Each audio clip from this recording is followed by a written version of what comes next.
Cheers everybody.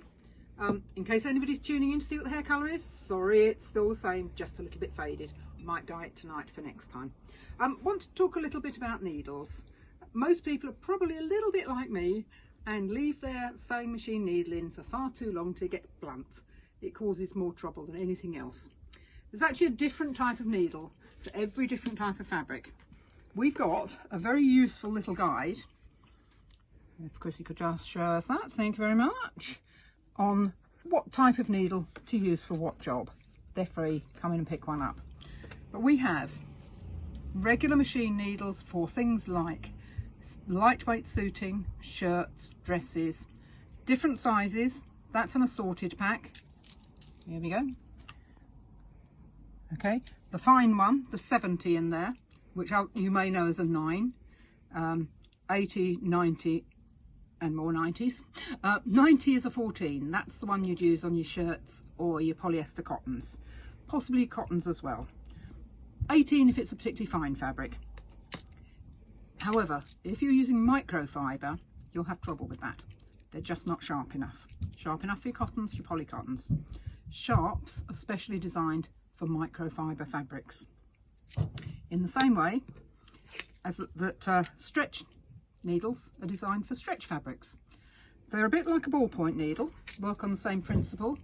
It's a rounded tip, so instead of piercing through and cutting the thread, which you don't want on a stretch fabric, it parts the threads and goes in between it. They both come in assorted sizes, so you've got small needles for lightweight fabrics, bigger needles for heavyweight fabrics. That one's just an example of a size 11, 75.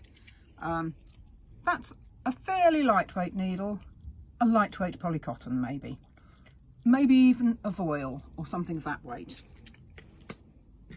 If you're sewing something like leather or denims, sorry, I forgot to get a denim needle out, haven't got any jeans needles on show, but leather has a different tip.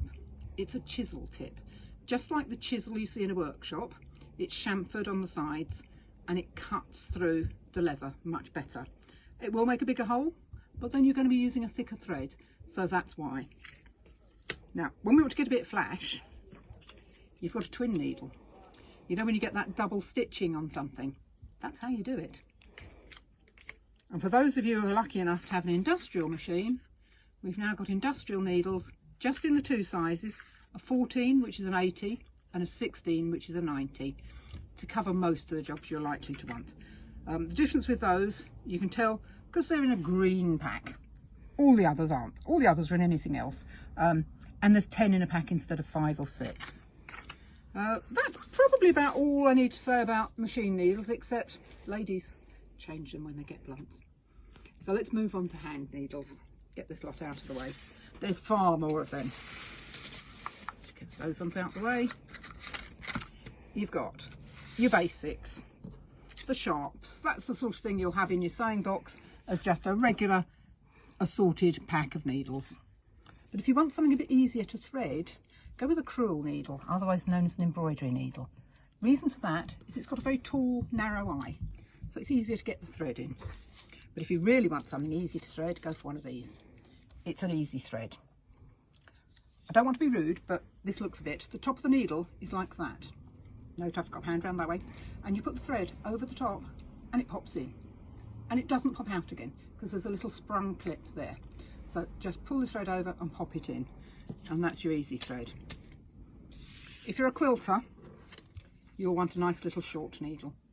And that's what those are for. Much shorter than either the embroideries or any of the others.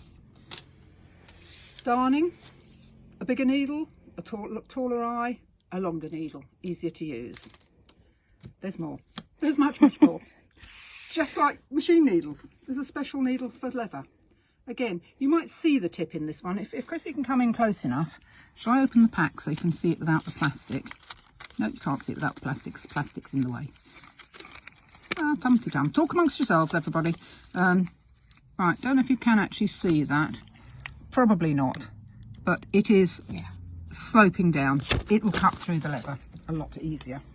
It's known as a glover's needle, so it's really intended for lightweight leather rather than the heavy leather jackets. You know, sort I wear on my bike. Ballpoint, again, stretch fabrics. And then we get onto the blunt needles. Not all of them, but a tapestry needle is a blunt needle. You don't want a sharp point on that because you don't want to split the threads on your Aida. Equally, I've lost them, the wool needles. When you're sewing up your knitting, you want a blunt point, except when you're sewing a zip in, we need a sharp point. So I'm hoping I've got this the right way round. I checked before I started and I've forgotten already. I look on the wall every time before I tell anybody when they're in the shop. One of these packs has one sharp and one blunt. Yes, it's that one. Knitter's needles have one sharp needle, one blunt needle. Wool needles, they're both blunt. Moving on. Right, the bigger needles here. The chenille is the one that is a big chunky one, but with a sharp point. So it's a bit like a tapestry needle, but it's a sharp point. Equally yarn darners, enormous ones. And then there's more specialists. There's the curved needle, when you want to sew something like a cushion or a car seat without taking it out. A curved needle allows you to hook it round and sew it in situ. Those of you who are into beading needles will know how difficult they are to thread, which is why we've gone for the Trimits range, because it comes with a threader. Same price as all the other needles, but it actually comes with a threader as well. And if you want a real mixture of everything, that's a repair needle set. I'll slow down so you can actually see it, but we'll show pictures of these later anyway. Got a little bit of everything in, all the big ones, curved ones, a mattress needle, a sailmaker's needle, and then last but not least, this is actually a ballpoint as well. You know when you get a thread hanging out of maybe a nice suit or something, a snag, and it shows on the right side. This is one way of dealing with it. The needle is actually, I suppose the best way to describe it is a bit like a nail file. You just push it through the fabric, pull it out the other end, twisting it slightly as you go, and it draws the thread to the inside of the fabric. Perfect for those little jobs. So that's really about all I need to say now, other than do pop in for one of our little leaflets and it'll tell you all you need to know. And ladies, change your needles regularly and change your needle when you change your fabric. Bye.